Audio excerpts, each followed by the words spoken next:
Nosso tema nesta manhã, aviva-nos, e invocaremos o teu nome.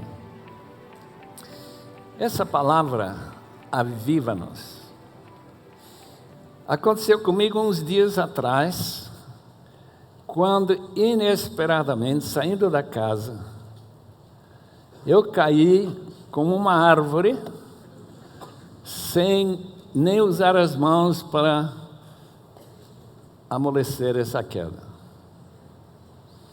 Quando acordei, 1 minuto, 2 depois, sangue por todo lado. Eu não senti que estava no céu, mas também não senti que estava na terra. Parece que estava em limbo.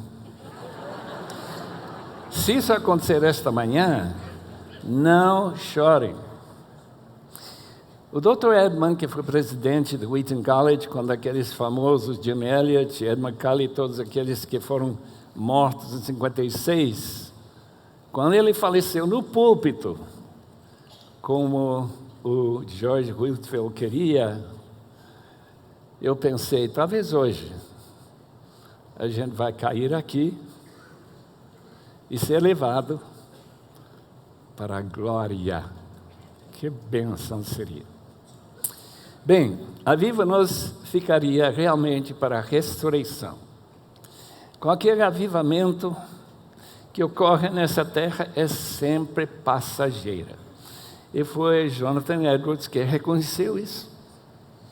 E todos nós que tivemos tido algum toque de avivamento, sabem muito bem qual é o problema. É nossa pecaminosidade, essa mistura, por um lado, de ser adâmicos e, por outro lado, ser cristãos. Por um lado, ter o Espírito morando em nós e tendo o nosso ego também. E eles não são bons companheiros, não. Richard Owen Roberts vai chamar o avivamento, e por acaso os irmãos que não conhecem esse nome vão conhecer, é a autoridade mundial sobre avivamentos. Ele já juntou 9.000 títulos sobre o assunto. 9.000. Eu nem sabia que havia 1.000. Ele já juntou 9.000 numa bibliografia. Ele, portanto, vai ser, de certo modo, o nosso guia em dizer que o avivamento é nada mais, nada menos do que uma obra extraordinária de Deus. Toda salvação, toda conversão é uma obra de Deus. Mas de vez em quando, Ele faz uma obra extraordinária. Por que não faz o tempo todo? Eu vou perguntar. Esse avivamento que chegou no dia 7 de fevereiro de 1950, 65 anos atrás, este ano, eu sentado na galeria, um grupo de irmãos, talvez, que temos aqui nessa ala, de jovens em Wheaton College, quando o pastor Ed, que tinha a responsabilidade de pregar aquelas mensagens de manhã e à noite, era todos os anos, 2 vezes, essas pregações da primavera. E ele, em vez de abrir a boca, tinha já preparado para uma moça que apareceu, recebeu o microfone e começou a falar. Nada de especial. O que começou a surpreender foi que, em vez de ela sentar e o pastor pregar, formou-se uma fila de jovens. E logo percebemos que Deus estava fazendo uma obra fora de normal. Por quê? Porque as lágrimas começam a correr. Jovens orgulhosos, pessoas se arrependendo, pessoas se dedicando as suas vidas a Deus. E a fila, em vez de diminuir, foi crescendo. E finalmente mandou que sentassem atrás da gente, lugar para 280 pessoas. Encheu-se. Passou a noite inteira, o dia seguinte inteiro, sem aulas, a noite seguinte, e finalmente começa a diminuir esse fogo celestial, e a gente voltou para a normalidade. Eu lembro uma pessoa que falou comigo nessa ocasião, disse: esse negócio de avivamento é apenas emoção. Eu nem sei como respondi, mas eu sei de uma coisa, que aquele avivamento fez uma diferença em muitas vidas. Qual foi a diferença? A diferença de que dessa turma saíram mais de 500 missionários espalhados no mundo, que deram suas vidas para chegar nas tribos, para aprender línguas, para traduzir a Bíblia e falar com Deus. Disse o Edwin Orr, que era a autoridade mundial antes de Richard Owen Roberts, ele, em um dos seus livros, diz que avivamento logo se desemboca em missões.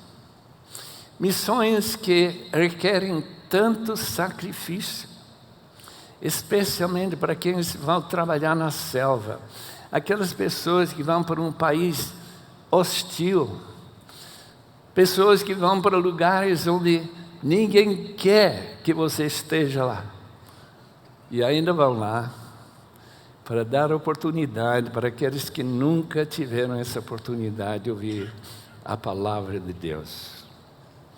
Avivamento é uma obra que tira aquele sentimento: eu preciso me proteger, eu preciso de conforto, eu preciso de segurança, eu preciso de tudo, para criar em nós um sentimento que eu não preciso nada senão Deus, que Ele irá comigo para qualquer lugar, e Ele me dará essa satisfação que todos nós exigimos dEle. Avivamento refere à realidade da igreja revestida do poder de Deus. Quer dizer, é poder espiritual, poder que toca corações, que cria avivamento. E avivamento sempre tem suas raízes no arrependimento. Não havendo arrependimento, não há avivamento. Martyn Lloyd-Jones acrescentou mais um fator que eu achei joia.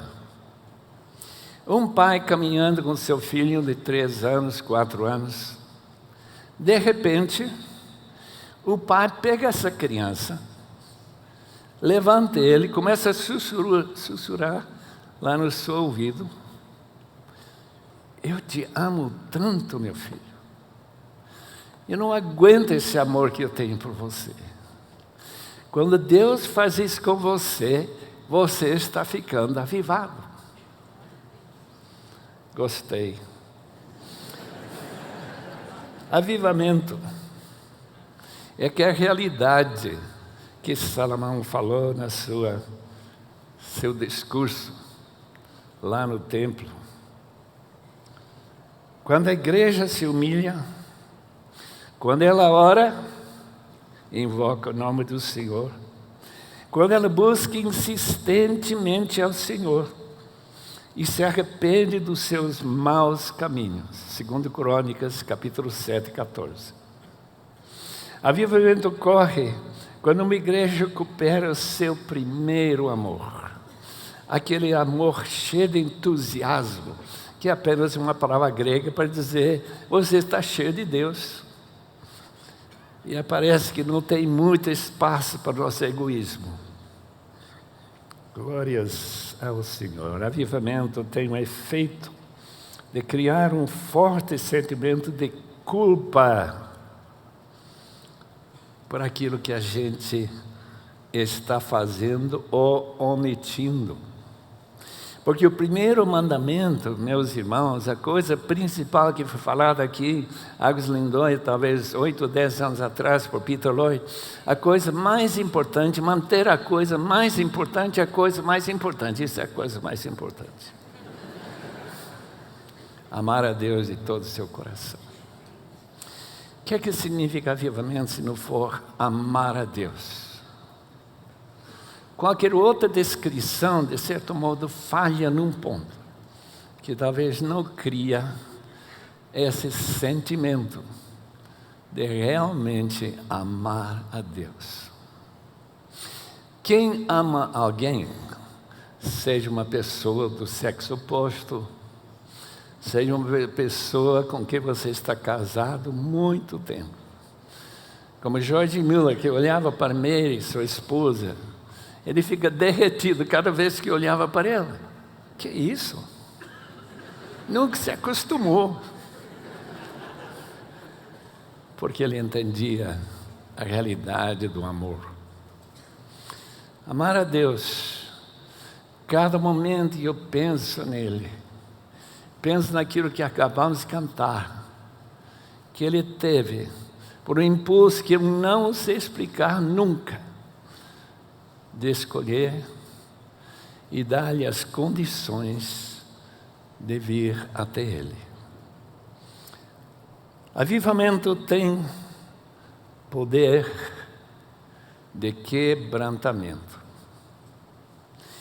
Naquele avivamento de Wheaton College, 65 anos atrás, ninguém podia deixar de notar que orgulho deu lugar para o quebrantamento. Quebrantamento, Salmo 51, 7 em diante. Purifica-me com hisopo, ficarei puro. Lava-me o mais branco do que a neve serei. Faz-me ouvir de novo júbilo de alegria. E os ossos que esmagaste exultarão. Não sei como que osso exulta, mas exulta. Esconde o rosto dos meus pecados e apaga todas as minhas iniquidades. Cria-me um coração puro, Deus, e remova dentro de mim um espírito estável.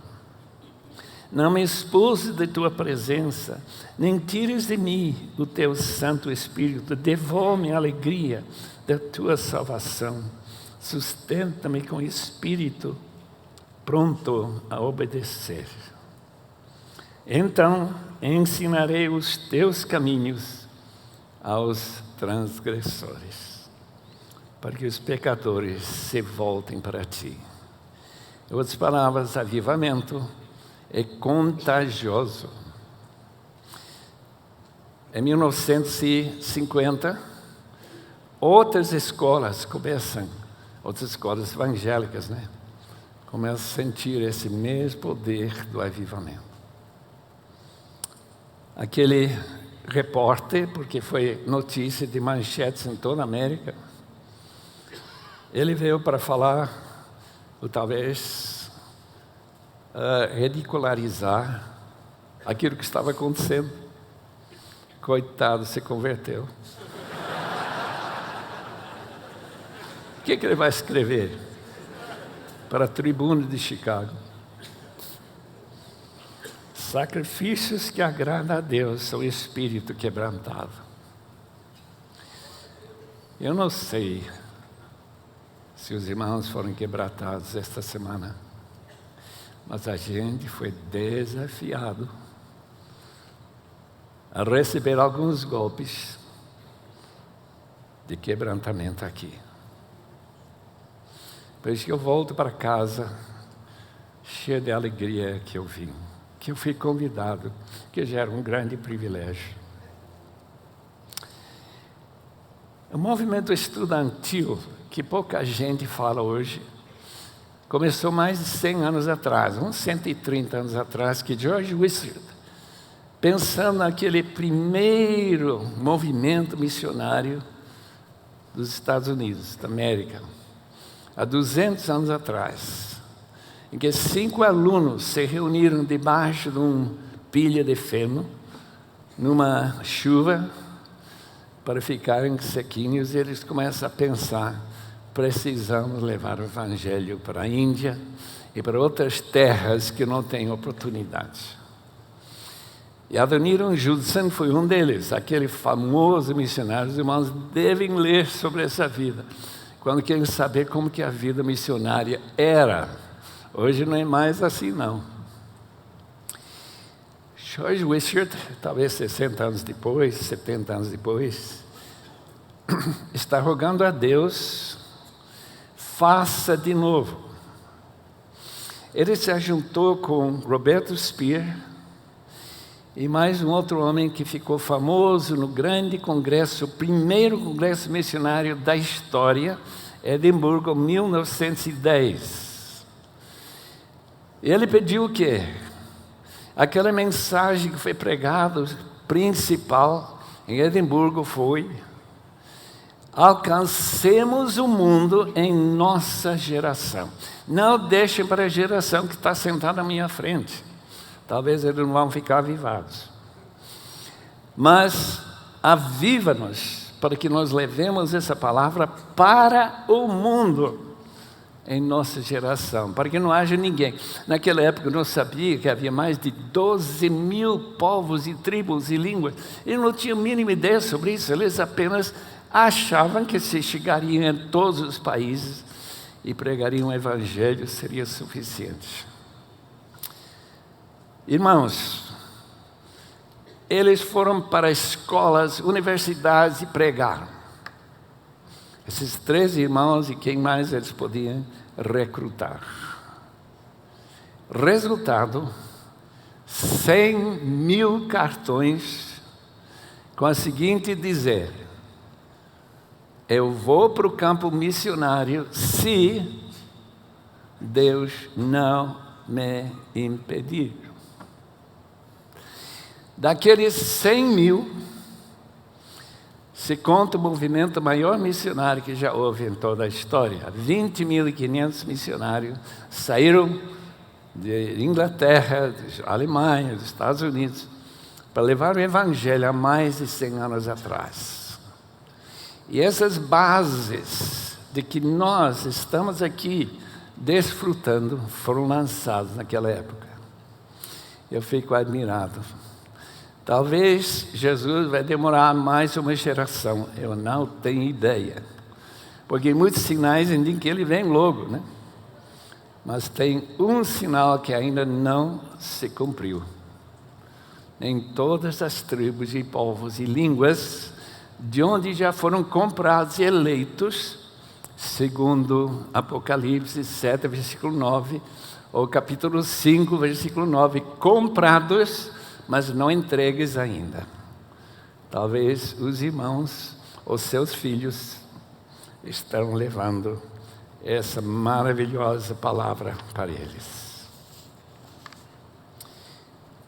O Richard Owen Roberts acredita que avivamento pode ser individual, pode ser de uma igreja, pode ser de uma região. Agora, que pode ser individual, ele diz: eu já experimentei. Quando eu penso na minha própria vida, eu não posso dizer que já experimentei um avivamento.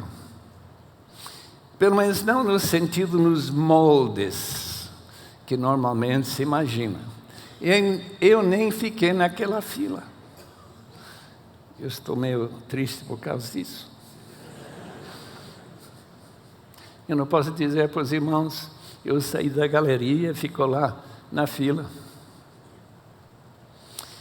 Quer dizer, avivamento pessoal, aquela ideia de ser arrebatado, ter uma visão do céu, uma visão de Deus, um sentimento no coração que se Deus é tão maravilhoso, que Ele venha se revelar para mim, que Ele crie dentro do meu coração um amor que não tem limites, e que se Ele pedir que eu vou para Timbuktu, já sabe onde que fica, né? No meio da Saara, eu iria. Esse tipo de mudança que nós precisamos. Não é somente para invocar o seu nome, mas para oferecer-nos a Deus. Mas é, Senhor, o que é que Tu queres que eu faça? Não foi isso que Isaías, capítulo 6, depois da purificação dos seus lábios, ele tem condições de falar de Cristo para aquele povo rebelde. Efeito duradouro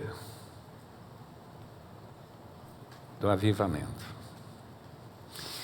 Um dos avivamentos que tocou em homens como Whitefield e Wesley e muitos outros foram os morávios. Todos aqui devem ter ouvido falar do avivamento que ocorreu em agosto, 13 de agosto de 1727. Impressionante, irmãos, que aquele povo de refugiados da Checoslováquia, estando com o conde Zinzendorf no seu condado, na Saxônia, na Alemanha, veja lá, quase 300 anos atrás, eles chateados, porque não podemos voltar para nossas terras e continuar a nossa vida, temos que reunir todos os dias para um culto. De repente, sem ninguém antecipar, talvez o conde von Zinzendorf estava orando insistentemente para Deus mudar a atitude. De repente, o Espírito fez a mudança que mudou a minha história e a sua. Aqueles, eu não sei, havia 300, 400, aqueles morávios, vindo daquela região da Checoslováquia, estão agora rogando o conde 3 reuniões por dia. Crianças estão se ajoelhando, começando a orar. Crianças que normalmente não sentem nada desse mundo espiritual, a não ser em casos muito especiais. Missionários começam a sair, chegam lá entre os esquimós, chegam lá na África, alguns se tornam escravos no Mediterrâneo, melhor, no Caribe, e lá eles começam a cortar cana junto com os negros, porque eles estão tão felizes em poder servir a Deus e contar as alegrias. Eles chegam a viajar com João Wesley, e Wesley não podia entender como esse povo, numa tempestade em que provavelmente não vão sobreviver, eles estão totalmente calmos, não entendem. O avivamento dos morávios.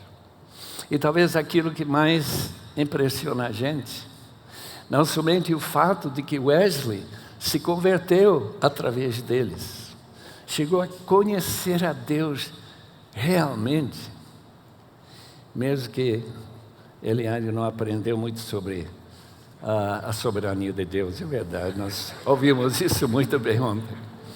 Mas ele cria na soberania de Deus, só que ele era muito mais cuidadoso em não dar a impressão que se Deus faz tudo eu não faço nada. Ele não aceitou essa ideia. Ele andou uns 400.000 quilômetros a cavalo para pregar o Evangelho para todo lado. E muitos dizem que pela pregação de João Wesley, Inglaterra escapou à revolução que tristemente, atacou a França com tanto sangue fluindo. Irmãos, desde lá para cá, têm saído centenas de milhares de missionários.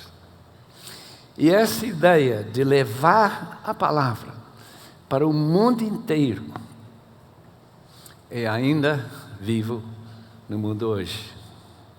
Mesmo que no Brasil está diminuindo esse fervor missionário, pelo menos alguns me dizem que sim, ainda há alguns irmãos nossos muito especiais, que têm sido usados de uma forma tão extraordinária, como Ronaldo Lidório, lá entre os Concombas de Gana, e este irmão Ricardo, que já mencionei, Ricardo Gutierrez, que está indo para o Afeganistão, provavelmente para ser morto, para falar de Cristo, para um povo tão necessitado, onde não havia igreja nenhuma, até mais recentemente.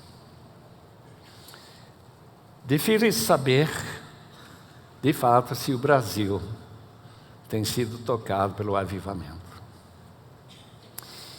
Edward Norr, já falecido, num dos seus livros, declara que o Brasil passou por algum avivamento. Em 1954, eu não estava aqui, portanto, eu não sei o que aconteceu. Mas como ele era autoridade mundial, deve ter sabido que alguma coisa especial aconteceu, nem sei onde. O John Markham Jr. escreveu um artigo na revista Forbes, que é uma revista totalmente secular, financeiro, que o Brasil caminha para ser país capitalista. Não sei se chegou ainda. Está indo. Mas ele diz, isso aconteceu na Inglaterra por causa do avivamento. E se o Brasil está caminhando para esse destino, é porque houve um avivamento no Brasil. E avivamento que corresponde ao avivamento de Wesley Whitefield, essa turma de 1733 em diante. Todo mundo tem que saber de fato se esta multidão que está reunida aqui não é sinal de um avivamento. Um avivamento segundo o tipo que John Markham Jr. escreveu nesse artigo. E outros países da América Latina, Guatemala, Chile e o Brasil, 3 países que estão naquele euforia, pelo menos de algum crescimento, não vamos chamar de teologia reformada em grande parte, muito erro em termos de que a gente deveria estar falando. Mas numa igreja que eu visitei, não sei, uns 8, 10 anos atrás, em Santarém, me deu a impressão nítida. Aqui está acontecendo um avivamento. A Igreja da Paz, projeto amazônica, em que reuniam, naquela época, mais de 2.000 grupos pequenos para estudar a Bíblia, durante a semana. E no domingo, uns 23.000 pessoas em Santarém, reunidas nas igrejas relacionadas com a paz. Eu tive o privilégio de tentar ensinar algo para aquela turma, que eram os líderes daqueles grupos pequenos. E encheram aquela igreja, tinha lugar para 1.000 pessoas, 2 vezes, numa terça-feira à noite. Disse, eu nunca vi uma coisa dessa na minha vida inteira. Além do mais, é uma igreja evangelística. Num domingo não é incomum que umas 300 pessoas se entreguem a Cristo. E além do mais, ele com seus barcos, tem fábrica de barcos, e levando, também produzindo na sua fábrica, filtros que transformam a água dos rios, dos ribeirinhos, água em potável. E quando eles deixam lá, eles voltam para falar de Cristo. E o resultado é a abertura para o Evangelho Naquela época, anos atrás, já era 275 grupos reunindo, e tão difícil alcançá-los com trabalho pastoral e com livros, porque são um povo muito simples, lá nos ribeirinhos dos tantos rios que a Amazônia tem. Seria um avivamento, talvez. Concluímos que o Brasil tem algumas marcas do avivamento, mas faltam algumas marcas também. Eu senti justamente isso na minha própria experiência. Tem certas coisas na vida que Deus nos dá, em que Ele nos aviva, nos dá mais prazer do que a gente tinha antes. Em ler a palavra, em buscar o sentido da palavra, aplicar a minha própria vida e tentar repassar para os outros, talvez seja um sinal de avivamento. Por outro lado, tanto egoísmo, tanto problema com orgulho, tanta dificuldade em falar com pessoas sentadas ao lado no avião ou no ônibus, e ter esse imenso prazer de repassar a palavra de Deus para pessoas que talvez não o conhecem.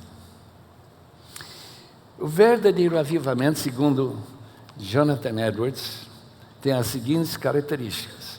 Os irmãos já ouviram isso, mas vão ouvir de novo, porque não faz mal ouvir pela segunda vez. O avivamento genuíno transforma a cidade cheia de amor e alegria dada na presença de Deus. As famílias são renovadas, conversão de filhos, maridos, esposas. Essa ideia de famílias divididas acaba. A igreja é renovada, a frieza desaparece, a pregação da palavra é especialmente desejada. Nós queremos ouvir mais da palavra. Pastor, não pare. Agora, Jonathan Edwards, quando ele pregava, meus irmãos, a maioria estariam se soltando lá pela porta. Ele era uma pessoa que lia os sermões e era coisa muito substanciosa. É só ler os livros, né? Temas espirituais tornaram-se o centro da vida diária. A gente não tinha vergonha de conversar sobre temas espirituais. Pessoas de todas as idades se convertem, não é apenas crianças. Número extraordinário de homens e mulheres convertidos. A obra foi realizada rápida e eficazmente. Me lembro que Martin Lloyd-Jones disse que Deus faz em 5 minutos o que a gente trabalhou 50 anos para alcançar. Principal característica, irmãos, aquele sentimento de pecaminosidade. Quanta gente escuta a minha mensagem e não sente nenhuma convicção de que ele é pecador. Eu estive em Dublin, eu vi essa cadeira em frente do púlpito, queria saber o que é isso. Esse é a cadeira dos penitentes. Há quanto tempo que ninguém se assenta nessa cadeira? Uns 200 anos. Em outras palavras, precisa de avivamento. Consequências externas. Abandone imediatamente de práticas pecaminosas. Abandono imediato. Hábitos sociais transformados.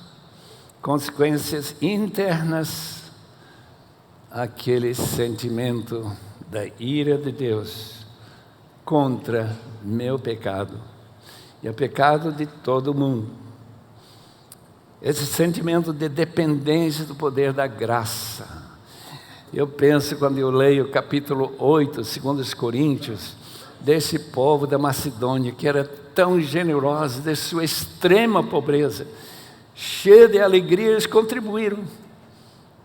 Que diferença desse jeito que a gente tem de tentar criar culpa no sentimento das pessoas que não estão dando o dízimo. Não, eles deram porque sentiram imensa alegria em dar. Por quê? O texto explica, pela graça que Deus lhes deu. Transição para a tranquilidade, a descobrir a justiça de Deus que Jesus nos oferece por meio do Evangelho. Tranquilidade. Glória a Deus por isso. Avivamento. Em Éfeso. Se os irmãos leram esse texto recentemente, do capítulo 19, tem marcas claras do avivamento. Em primeiro lugar, tem um homem chamado Paulo, ex-Saulo de Tarso, está pregando. Onde que ele está pregando? Na sinagoga. No Brasil seria na igreja católica.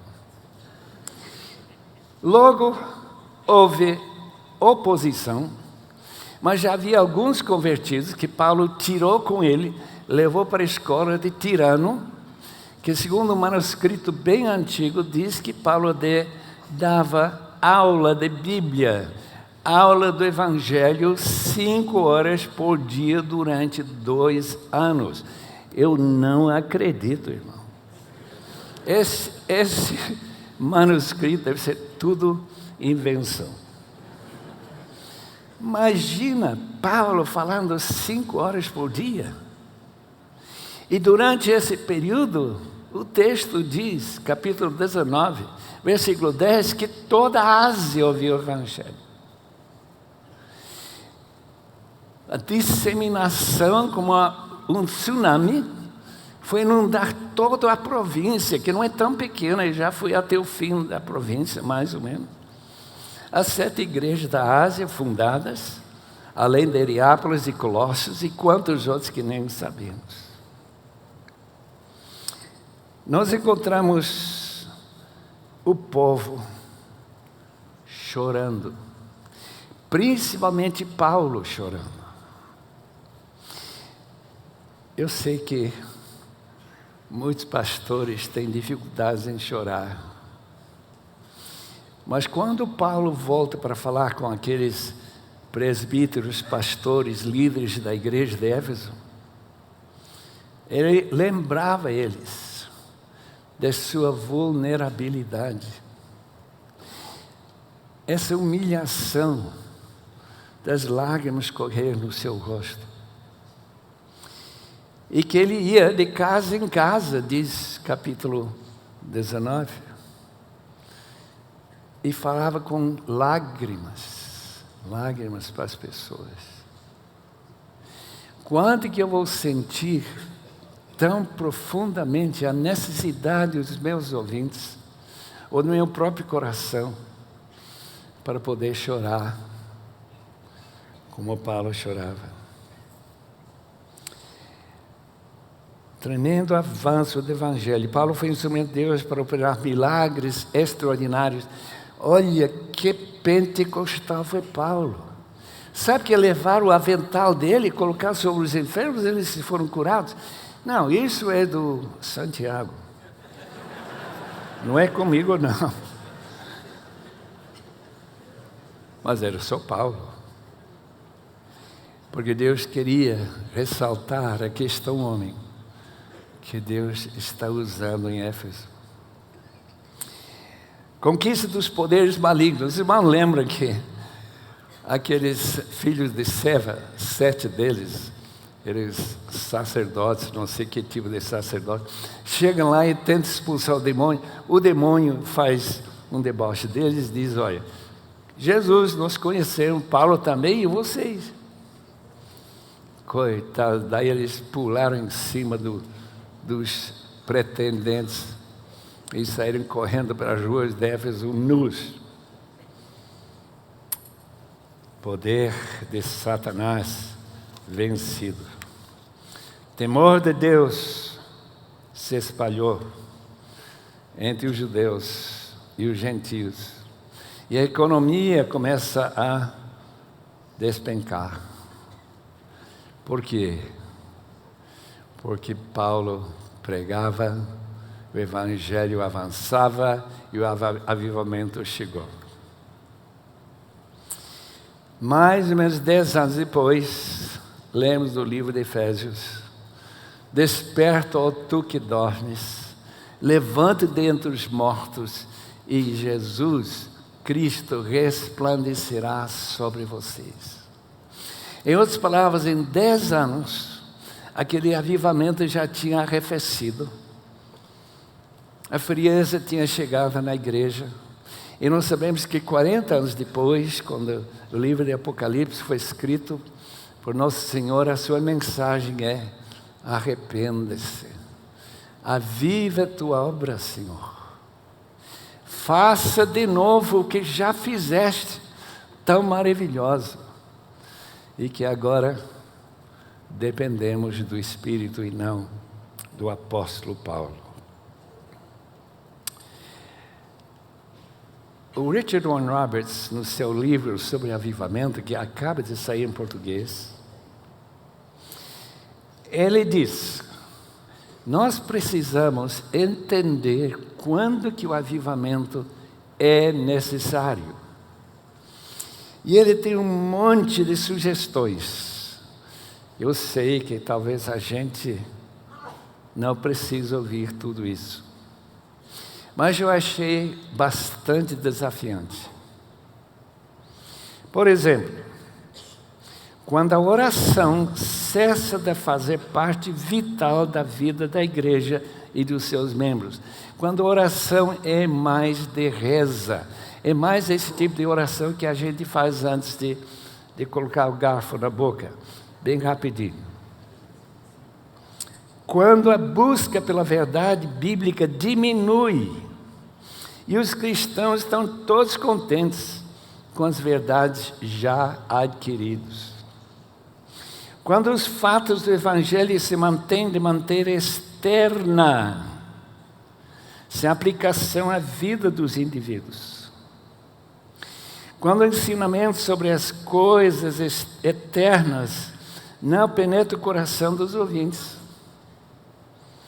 A formalidade caracteriza a igreja. Eu estive na igreja de Escócia pastoreando durante uns meses, aguardando a aceitação da tese. E o que me chamou tanta atenção, meus irmãos, como a igreja começou a encher de novo. A igreja tinha se esvaziado durante os anos anteriores por causa do formalismo. Mas quando a gente começa a escutar a palavra, eles ficam mais animados. E ainda que eles não sabem o que significa, você está salvo? Eles dizem, você fala como Billy Graham. Não quero que eu tinha poder de Billy Graham, apenas que eu falava que a gente precisa se converter. Todo mundo achava que já era cristão. Quando ensinamento sobre as coisas de maior importância não penetra o coração. Quando os cultos da igreja não são motivados de alegria e prazer, quando as conversas sobre coisas espirituais são superficiais e criam vergonha, quando esportes, recreação, entretenimento tomam um lugar amplo e necessário no estilo da vida, quando pecados do corpo e da mente podem ser praticados sem nenhum reboliço ou problema com a consciência. Quando a aspiração pela santidade na imagem de Cristo não tem lugar dominante na vida. E pensamento do cristão, quando a aquisição de dinheiro e posses materiais se torna uma preocupação central na vida, quando é possível pronunciar as palavras dos cânticos do culto sem envolver o coração, quando divisões entre os irmãos da igreja não preocupam os membros, não acham pena, não é motivo de oração, quando é possível assistir filmes depravados e programas de TV, ou ler artigos imorais de revistas ou novelas sem desistir ou sentir-se ofendido, quando não se sente tristeza com a falta de poder espiritual, a gente está cumprindo o seu dever, mas não sente tristeza pelo fato que ninguém sente convicção de pecado. Ou como ouvimos ontem à noite, que não saiu da igreja com temor de Deus no coração. Quando falta música na alma, cânticos no coração, quando se ajusta prazerosamente ao estilo de vida do mundo, quando é possível ouvir dos povos não alcançados pelo Evangelho, sem sentir qualquer desejo de orar ou contribuir, ou muito menos mandar meu filho para lá. Irmãos, todos sinais da grande necessidade desta oração do Salmo 80, 18, aviva-nos, e invocaremos o teu nome. Que Deus seja misericordioso conosco. Quando que podemos esperar um avivamento? Quando a situação no mundo piora. Eu acho que o dia do avivamento está para chegar no Brasil por causa, segundo Richard Owen Roberts, quando a situação econômica se torna bastante precária, quando problemas políticos e possível agitação dentro do país leva as pessoas a orar, quando o clima moral vai lá embaixo, fundo do poço, porque não podemos esperar avivamento, falta simplicidade. E, acima de tudo, fé.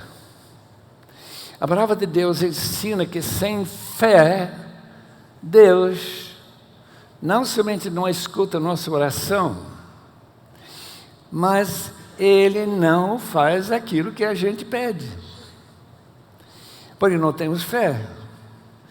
Eu estive lembrando esta manhã daquele homem que trouxe seu filho para os discípulos, aqueles 9 discípulos, mandaram aquele demônio sair daquele rapaz.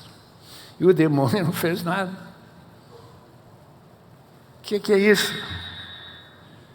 Esse demônio é duro.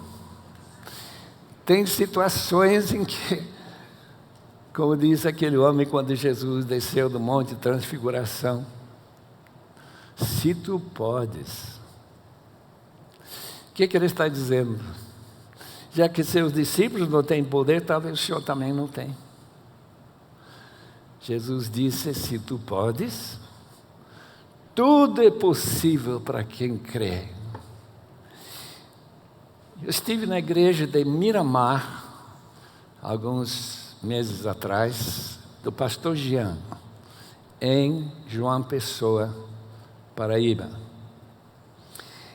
Eu entendi que aquele bairro, várias vezes, foi lugar de tentativa de começar uma igreja nova.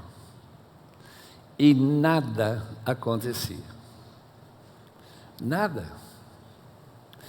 Pastor Jean, tentando por terceira vez, se não me engano, dizendo: oh Deus, se tu não fazes, e eu creio que tu podes, este bairro não vai ter uma igreja dinâmica em que pessoas são convertidas e o poder de Deus se manifesta.